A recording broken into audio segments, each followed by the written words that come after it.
इस वक्त की बड़ी खबर आपको बता दें, केजरीवाल के मंत्री पर बड़ा खुलासा हुआ है। यह खुलासा विवादों में घिरी दिल्ली की कार्यकारी मुख्य सचिव रह चुकी शकुंतला गैमलिन की एलजी को यानी कि नजीब जंग को लिखी चिट्ठी से हुआ है।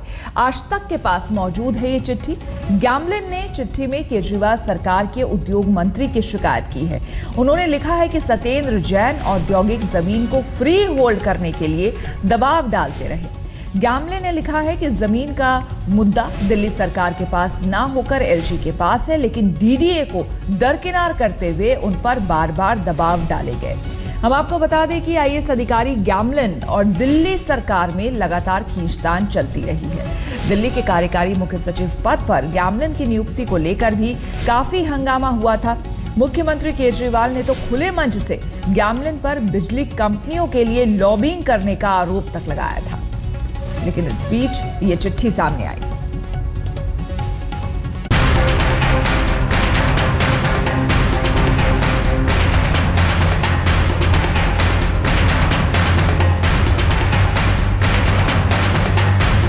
शकुंतला गैमलिन दिल्ली की प्रधान सचिव और मुख्यमंत्री बनाम उपराज्यपाल की जंग में शुरुआत की प्रधान किरदार भी, जिसे शकुंतला गैमलिन की नियुक्ति को लेकर अरविंद केजरीवाल और नजीब जंग के बीच तकरार की शुरुआत हुई थी। अब उन्हीं की लिखी एक चिट्ठी में नए खुलासे के बाद सीएम के लिए नई मुश्किल सामने आ सकती है। एलजी नजीब जंग को लिखे पत्र में प्रधान सचिव उद्योग गैमलिन ने दिल्ली की जमीन से जुड़े एक ऐसे मामले को उठाया है जिसमें केजरीवाल के उद्योग मंत्री सत्येंद्र जैन का नाम भी शामिल है। नजीब जंग के नाम खत में गैमलिन ने लिखा है कि सत्येंद्र जैन मुझ पर लगातार एक कैबिनेट नोट लाने का दबाव बना रहे थे, जिससे औद्योगिक जमीन को लीज होल्ड से फ्री होल्ड किया जा सके।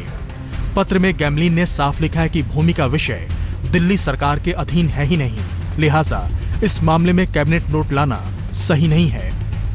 प्रधान सचिव उद्योग ने लिखा है कि इस मामले में फैसला सिर्फ डीडीए और उसके चेयरमैन नजीब जंग ही कर सकते हैं। दिल्ली की प्रधान सचिव शकुंतला गैमलिन के खत को आधार माना जाए तो केजरीवाल के लिए ये एक नया झटका साबित हो सकता है, क्योंकि मामला सीधे सीधे उनके वरिष्ठ मंत्री से जुड़ा है। इससे पहले भी सत्येंद्र जैन और गैमलिन के बीच निजी बिजली कंपनियों को लेकर विवाद हो चुका है।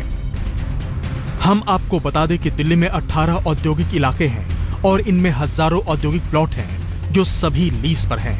अगर इन इलाकों को फ्री होल्ड कर दिया जाएगा तो इन्हें कभी भी बड़ी आसानी से बिना किसी की इजाजत के बेचा जा सकता है, जिसमें हजारों करोड़ के वारे न्यारे हो सकते हैं। ऐसे में अगर केजरीवाल के उद्योग मंत्री सत्येंद्र जैन कैबिनेट प्रस्ताव लाने की जल्दबाजी में दिख रहे हैं तो सवाल उठना लाजमी है कि क्या इससे वो जमीन मालिकों को फायदा पहुंचाना चाहते हैं।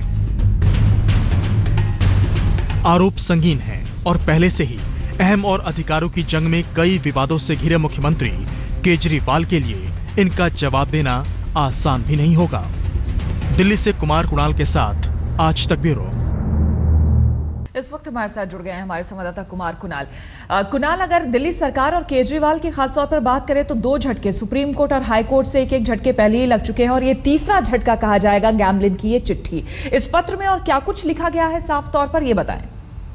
श्वेता, देखिए, दिल्ली में जो शासन की प्रणाली है उसके तहत जो जमीन का मुद्दा है वो केंद्र सरकार के अंदर में आता है, और यही बात शकुंतला गैमलिन ने अपनी चिट्ठी में लिखी है और ये कहा है कि ये जानते हुए कि औद्योगिक जो भी इलाके हैं उनमें जो लीज होल्ड जमीन है उनको फ्री होल्ड करने के लिए डीडीए या फिर केंद्र सरकार की अनुमति चाहिए, उसके बावजूद लगातार सत्येंद्र जैन ये दबाव बना रहे हैं कि इस पर एक कैबिनेट नोट तैयार किया जाए और उसको कैबिनेट के सामने इसके लिए पॉलिसी बनाने के लिए पेश किया जाए, जबकि ऐसा दिल्ली सरकार कर नहीं सकती है। तो कुल मिलाकर के सीधे सीधा जो पहले आरोप लगाया था एक तरीके से सत्येंद्र जैन ने शकुंतला गैमलिन पर कि शकुंतला गैमलिन प्राइवेट बिजली कंपनियों के लिए लॉबिंग कर रही हैं, उसी तरीके का कुछ एक आरोप ये इस चिट्ठी में शकुंतला गैमलिन की तरफ से लगाया गया है कि औद्योगिक लोगों को फायदा पहुंचाने के लिए सत्येंद्र जैन इस पॉलिसी को लाने की वकालत कर रहे हैं। कुणाल, इसमें आप समझना चाहेंगे कि चूंकि ये अधिकार एलजी के पास है, फैसला एलजी को लेना है, ऐसे में किस तरह से केजरीवाल की या उनके मंत्री की मुसीबत बढ़ सकती है?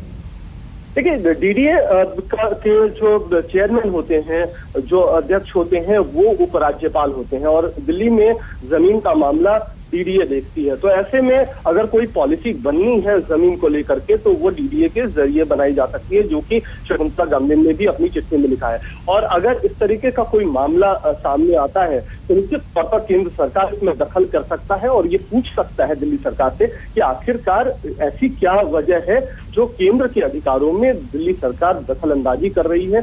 जमीन का मसला जो सीधे केंद्र के अंदर आता है, उस पर कानून बनाने की आखिरकार जल्दबाजी क्यों है। शुक्रिया कुणाल आपका तमाम जानकारी के लिए।